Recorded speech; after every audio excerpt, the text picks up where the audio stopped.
Good day mga kapatid, andito tayo ngayon sa South of Cebu sa may Vincius Cristo Cafe kung saan may farm sila ng dragon fruit. Medyo malayo to, 2 to 3 hours from the city, Cebu City to South. Pero kung private car, siguro mga 1 oras o 2. Higit. Tara, pasokin natin.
Tayo sa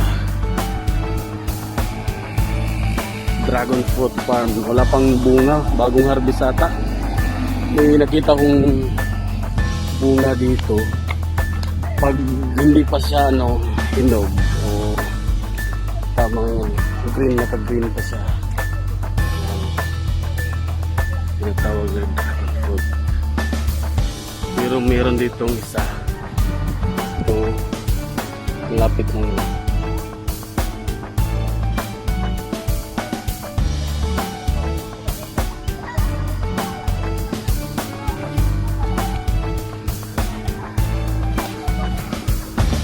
dragon fruit.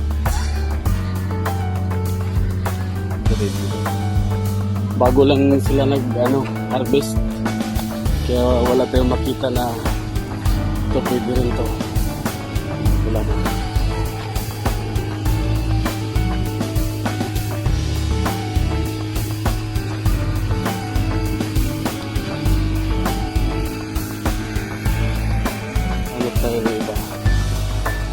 Ito maganda to pag gabi dahil may ilaw na to. Maliwanag to pag gabi. Until 8 or 9 PM sila, 8 morning hanggang 8 in the evening.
dragon fruit farm na to ay matatagpuan dito sa may South of Cebu. Kung by bus, nasa 2 to 3 hours. Pero kung private car, nasa 1 hour o higit isang oras papuntang South.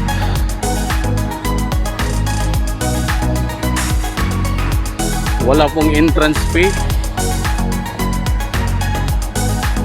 Ang ano lang, shake nila, meron silang shake na dragon fruit, so per kilo na dragon fruit. Kaya lang sa ngayon wala pa silang ano per kilo dahil sa kunti lang yung ani nila. May mga kubo.